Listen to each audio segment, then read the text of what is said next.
blocos anteriores, nós vimos a importância da política pública e da interseção entre direito e política, sem nos esquecer que todo ato é político. Mesmo não querer ter ato nenhum é um ato político. Agora a gente vai falar sobre a saúde. O que é a saúde coletiva, o que é a saúde pública?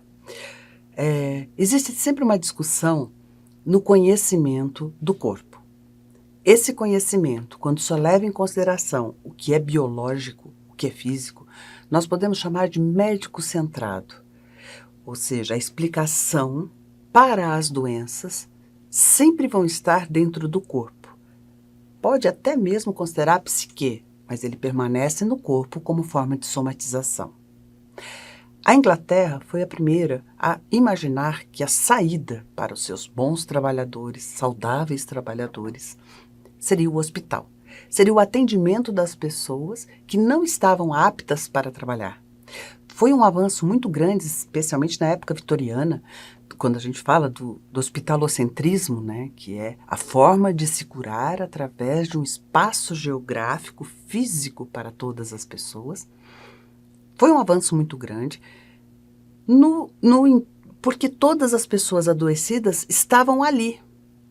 E para os médicos era um momento propício para o aprendizado, tanto que foi também no movimento hospitalocêntrico que surgem as universidades em conjunto com os hospitais, para que se estudassem as doenças, para que se estudasse a anatomia, entre outras coisas.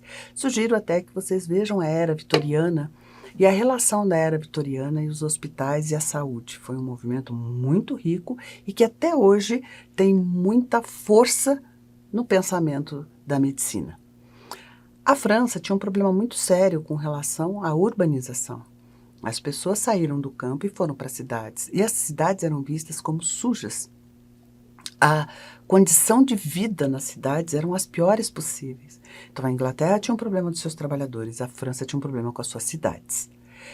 A partir disso, se começa a pensar em como a gente vai resolver este problema. A Alemanha tinha um problema da falta de administração. Não se esqueça que a Alemanha demorou um pouquinho mais para juntar todas as cidades, para montar um sistema de organização. Então, nós temos na saúde sendo pensada na questão do urbano, na questão do corpo e na questão da organização.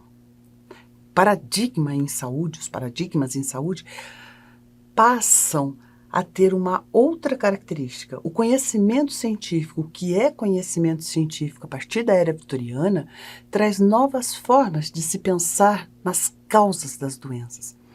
E a doença também passa a ser pensada como responsabilidade pública. A gente pode ver isso quando se dão as epidemias. A epidemia deixa de ser só uma ameaça moral e espiritual. A gente não pode esquecer da peste negra, que era uma ameaça de Deus aos homens, né? Como também uma forma de se pensar no isolamento. O isolamento foi pensado não por ser uma praga, mas porque estava colocando em risco a vida de outros trabalhadores. E isso precisava de uma fiscalização.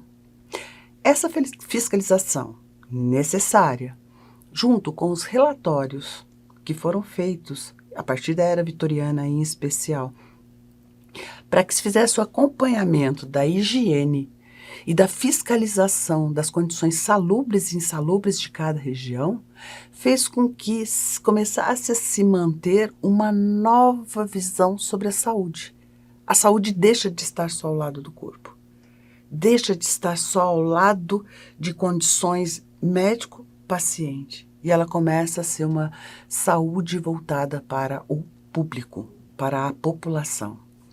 Então, não foi em nenhum momento a ideia de se tentar colocar as pessoas com uma nova condição de saúde, mas foi de continuar fazendo com que as pessoas trabalhassem e que mantivessem cada vez mais a procriação em dia, né? Então, a saúde pública, ela passa a ser um empreendimento científico. No Brasil, nós podemos ver essa passagem, e eu acho que um marco bem claro é Oswaldo Cruz. A importância de Oswaldo Cruz na saúde pública ele está para a saúde pública como a saúde está para a saúde. Oswaldo Cruz aqui no Brasil, ele foi o primeiro, nós podemos até falar ministro, né? Porque como nós concebemos o Ministério da Saúde hoje, foi a base dele foi a partir de Oswaldo Cruz, né?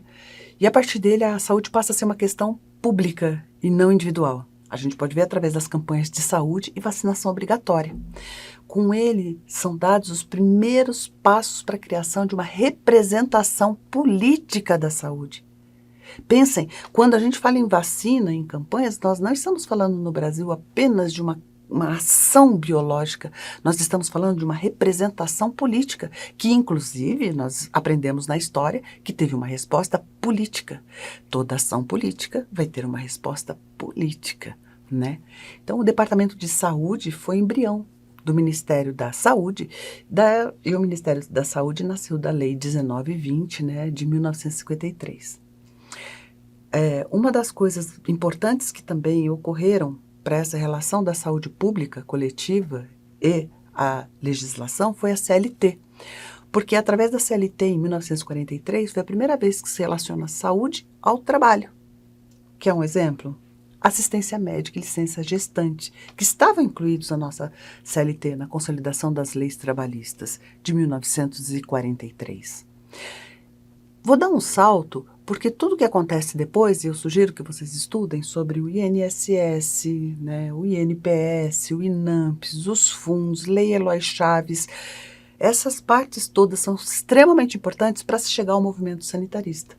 E todas elas, se vocês forem no site da Fiocruz, vocês vão pegar todo esse histórico de todo o caminho que foi feito desde a Lei Eloy Chaves até o INAMPS e o SUDS, que foi Sistema Único Descentralizado de Saúde anterior ao SUS, tá? Mas o que eu quero focar é no movimento sanitarista, que começou na década de 70, de 1970, e desabrochou em 1980. E foi ampliação e oferta dos serviços e novas formas de ação, atenção e promoção à saúde. As propostas desta reforma sanitária, né, resultaram na oficialização com a Constituição Federal de 1988 na criação do Sistema Único de Saúde, SUS.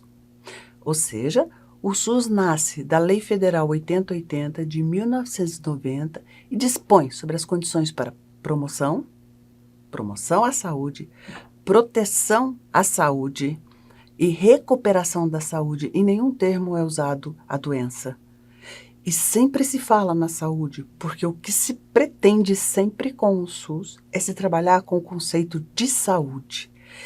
A organização e o funcionamento de todos os serviços é por essa promoção, proteção, recuperação. A promoção está muito ligada também à prevenção, tá?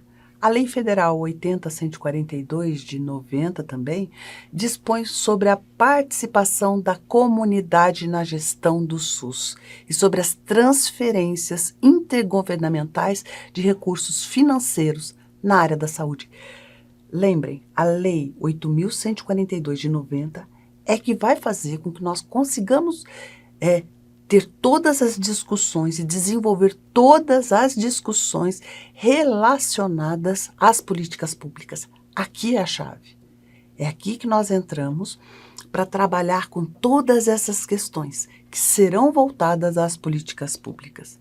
E nós já temos alguns exemplos desse. Por exemplo, direitos da criança e do adolescente, que é a Lei 80.69, de 90, que é o Estatuto da Criança e do Adolescente. Dentro dessa política pública, cabem outras políticas públicas que também vão trabalhar com todos os direitos de crianças e adolescentes. A pessoa idosa tem uma lei, 8.842, de 94, também dispõe sobre a lei dos idosos. Neste momento também a gente vai conseguir ver dentro dessa política pública várias outras propostas que visam fazer com que esse grupo de pessoas, chamados idosos, também tenha uma participação. Porque crianças e adolescentes são os que eu enfatizo aqui? porque são pessoas que não estão na fase economicamente ativa. E essas pessoas é que têm uma necessidade muitas vezes maior do que quem está na fase economicamente ativa de estar participando das questões voltadas à saúde.